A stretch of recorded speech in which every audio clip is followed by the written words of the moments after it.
Hi everyone, thanks for coming back with us. We're live here from MediFuture.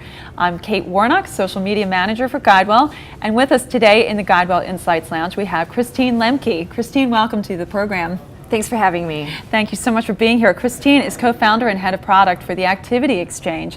Christine, you have a very distinguished background in technology and software development. You know what it means to invest in technology. You also know the pressure of when you have to invest in something to be compliant, like ICD-10. How can you help a provider know when is the right time to invest versus, basically how to prioritize their IT dollars? It's a really big open question for lots of providers when you go in and pitch something newfangled, some newfangled technology, right? Because these things they just have to do. They have to find room in their budget for the ICD-10 stuff and other things like that. I guess the way that I think about it in a structured manner is there are things that you have to do. There are things that save money on the bottom line, and then there are things that drive revenue on the top line. Mm-hmm. And so if you're a technology company today, the more you can go in with, if you build this into your product and into your system and you invest in it, it will grow your top line. And that's how we try and speak to our customers. That makes a lot of sense. So I know with the Activity Exchange in particular, you really leverage real-time data so that a patient's experience is going to be more robust and it's going to really help them manage their health. Can you tell us a little bit more about how that works? Yeah, absolutely. So we try and find patients in what some of our customers like Humana call their moments of influence. And this emerges from the data when you see someone undergo a life change, or when you see someone, who maybe puts a status on Facebook that says, "I'm going to get married."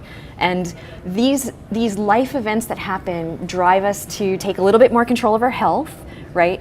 And start to engage with lots of different things, like maybe they'll download Runkeeper and start a running regime. Maybe they'll download MyFitnessPal and watch what they eat a little bit longer. And these are signals that someone wants to take control and ownership of their health. Mm-hmm. And so the plan, or some of our customers want to be there when those events happen and say, "This is great, here's some more." Got it. So I think a lot of the conversation here at MediFuture has been on, obviously, consumerism and being patient-centered. I think that the Activity Exchange made a very big point of saying that we are a human-centered design company. Right. What elements of the health industry do you think would benefit from more of this approach? A human-centered design is a bit of a buzzword, so I cringe just a little bit. Okay. But obviously, when you're designing solutions like ours, you really want to understand the entire context around each user, mm-hmm. not just the function that they want to get done. Okay. Right? And so what that means for this solution is when somebody wants to take control and ownership of their health, there are lots of other parameters in their life that are going to influence that, right? Their friends are going to influence that. Their lifestyle, like how much time they're spending at work, is going to influence that. Things like, am I on vacation right now and I just want to break from my routine, mm-hmm. are going to influence that. And so it's designing a solution where consumers can really have a lot of choice and a lot of freedom to sort of pick the right Lego pieces to build the routine and the formula that they need to keep healthy. So that's a great lead into my next question. I think that would probably be a revolution in how people approach coding. And you yourself have been a woman entrepreneur in the tech field your entire career. I think that there are probably certain challenges that are specific to women in the tech sector. Can you maybe address how you see women being able to move forward in this environment?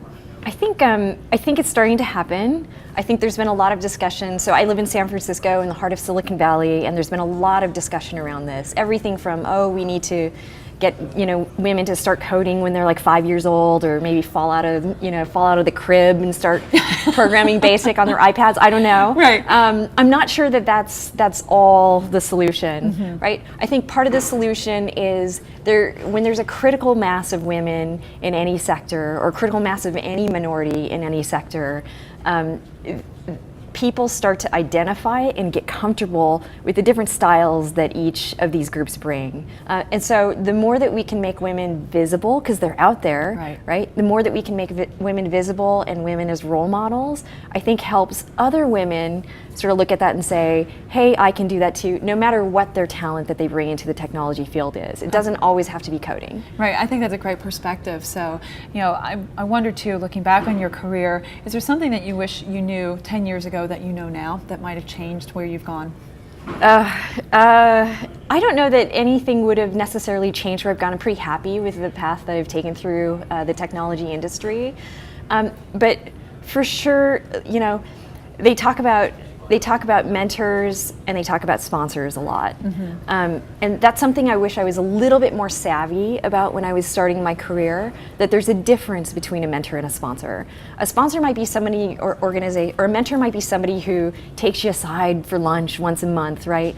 Listens to some of the issues that you're having and really tries to give you some advice. A sponsor in the organization pulls you up, right, kind of by your pants and says, this person is amazing. I'm, you know, staking my credibility on them. I'm really sponsoring them throughout the organization.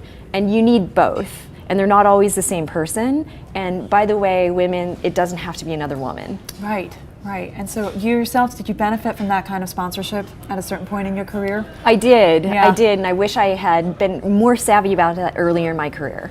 Well, I think that's a great way to end on this conversation, because that's a new concept. I wasn't really. Everyone likes to talk about mentoring, but really sponsoring it's kind of mentoring to the next degree, isn't it? Yeah, absolutely. So, it's impassioned mentoring. I love it. Well, Christine, thank you so much for your conversation with us today in the GuideWell Insights Lounge. I hope that you enjoy the rest of your time here at MediFuture. This is Kate Warnock coming to you live from the GuideWell Insights Lounge. We'll be back with you soon.